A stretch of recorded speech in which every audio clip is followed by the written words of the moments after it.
California Congressman Clinton surrogate Adam Schiff from Las Vegas. Congressman, thank you so much for joining us again. It's good to be with you. You know, Marco Rubio has not been the most popular Republican as of late, but this larger conversation about these leaks and how they are handled politically and, quite honestly, how the media also chooses to handle emails that we say we've not been able to authenticate, but nevertheless, here is the information. Is there a larger political fallout that we may be looking at here? Well, absolutely, and I also agree that it's very important to set the context for this as you have. These are emails, as the others, likely hacked by the Kremlin, essentially, under their orders, with the purpose of interfering in our election. And I think that's the most important information to get out before you even discuss the content of these emails. And to the degree that they are successful in influencing our election or interfering with it, we can expect much more of this in the future. And what is most concerning to me, in addition to what Senator Rubio was talking about, is the Russians have a habit of not only hacking and dumping information, but also doctoring it before they dump it. And if in the next couple of weeks they were to do that, it would be virtually impossible to disprove what part of the emails were fabricated. So that's a grave concern, and I do think that to the degree that people seize on these emails to use them for political advantage, they may find themselves on the receiving end of similar hacks in the future. With that said, we still know that it's presented the Clinton campaign with another dilemma that pivots back to the server, that pivots back to these emails, if they are in fact from John Podesta's account. Because of the way they're being leaked out, WikiLeaks dumped an additional, what was it this morning, 4,300 emails. That's today alone. They say they have around 21,000. While there's a larger question about the influence of Russia and the responsibility of those reporting this information, are you concerned that it only takes one of these emails to potentially derail this campaign? Well, I am concerned for the reason predominantly that I mentioned, that one email that you mentioned might be one that is completely fabricated, or perhaps even more pernicious, partially fabricated. So that is a very considerable worry for me.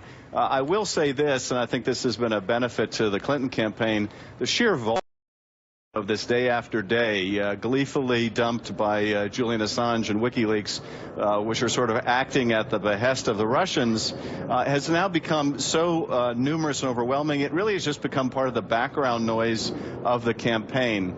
And it's almost a wealth of too many of these emails, I think, for any to be seized upon with great effect. And then you add to that Donald Trump's unfailing ability to change the topic to himself and to essentially double down on a lot of the problems that he's had, have really, I think, benefited the Clinton campaign. But I do worry about it a great deal, particularly given that history I mentioned of Russian doctoring of information. But let's set aside the leaks and talk about, before I let you go, this email. Republicans are now pressuring the State Department to remove Undersecretary of Management Patrick Kennedy. These emails were released as a result of the Freedom of Information Act. They accuse Kennedy of offering quid pro quo with federal authorities to change the classification of emails as part of this investigation. This is not a leak. This is information obtained through the legal process. What does Hillary Clinton need to say or do tonight? She is not on this email chain, but it gives the appearance, again, for those who are doubtful of her level of trust, that there is something going on behind the scenes. Well, as I understand it from these documents, you had the State Department raise an issue with the FBI over a document that originally wasn't marked classified, wasn't in fact classified, but the FBI had upgraded to classified to prevent at least part of its release during the FOIA process. And as you have in all of these cases of FOIA releases to the public, you have a interagency dialogue, this case between the State Department and the FBI, as to what the proper classification ought to be. So I think that's the conversation that went on. Simultaneous conversation about how many FBI billets there ought to be in Iraq. So you don't see this as horse trading with Kennedy and the FBI? You do not see this as any type of negotiating that was going on in those emails that you read? in that email? Well, I can only go on what the parties themselves have said, and both the State Department and the FBI have said that there was no horse trading. In fact, there was no agreement. These were two conversations that took place at the same time. So it looks to me like sound and fury signifying nothing, but I'm sure it will come up in the debate tonight, and the Secretary will have a chance to give her own reaction to it.